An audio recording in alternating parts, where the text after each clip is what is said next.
Hey guys, Tommy Bolin here from Unseen Battles, The Price of Duty, and a Life of Trauma and Sacrifice. I was trying to get my dog in here, but he's not cooperating right now, Finney.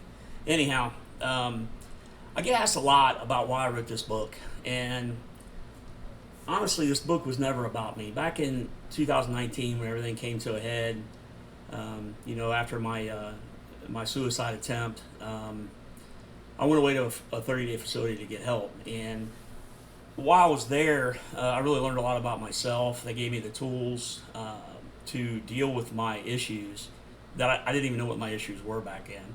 I just knew I was struggling, and I didn't know why. But the thing is, when I came out of that facility, one of the biggest things I got out of that facility wasn't just the classes. The classes were good. Like I said, they gave me a toolbox when I came home to be able to work on living a more resilient life. It wasn't easy, like I said, you don't come out fixed, but you got to be intentional about how you live your life from that point on. But anyways, when I came out, from the advice of a friend or from the encouragement of a friend, I started sharing my story. And when I started sharing it, I had a lot of people coming out of the woodwork who were struggling, and it opened my eyes up to the struggles that's going on around us.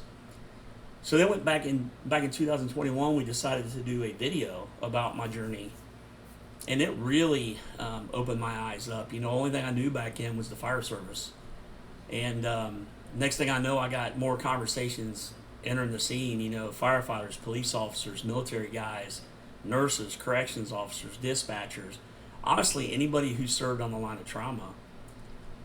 So when I decided to write this book, like I said, I never wanted it to be about me. I wanted to bring attention to the mental health epidemic that's going on in the first responder community. We lose more firefighters and police officers and corrections officers to suicide than we do in the line of duty. It's just unacceptable.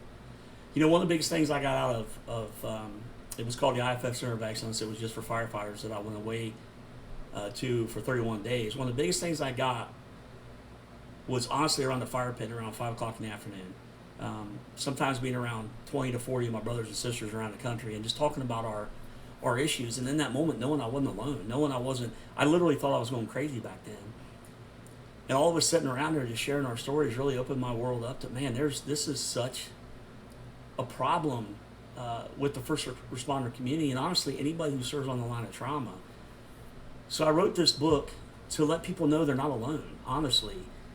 There are so many people out there. I hear this all the time when I'm talking to people now that, man, I just feel like nobody would understand. Like I'm just so alone. And let me tell you, it's just not true. It's a lie. It's a lie we've always told ourselves over the years, and it's just not true. There are more people out there who honestly care and love you. I 100% believe this in my heart. So if you're struggling today and you hear this video, I want you to hear me.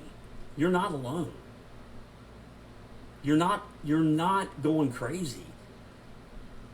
Reach out, talk to somebody, find somebody you trust and talk to somebody. And I guarantee you, when you open up that gate, when you become vulnerable with yourself, is when the real healing honestly starts. But you have to be done healing. You have to be done hurting.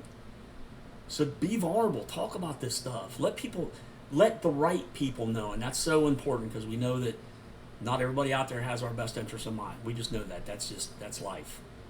But find somebody you trust and talk to them and open up. And I guarantee you, if you're vulnerable enough and you start getting this stuff out, true healing can come. And I can tell you, if I did it, you can too. So please come back. I'm gonna keep talking. I'm gonna keep fighting for this stuff because it's so important, and I'm so sick of losing our brothers and sisters to suicide and to depression and anxiety and to failed marriages and substance abuse. It's not just the suicides. There's thousands upon thousands of our brothers and sisters out there right now who are struggling, not knowing if they're going to make it to tomorrow. So if you see this video today, know that you're loved, and there are people that truly care about you. So thank you for watching. I'm going to be coming back weekly. I'm going to be doing these little videos. Take care, and I'll see you soon, man. Take care.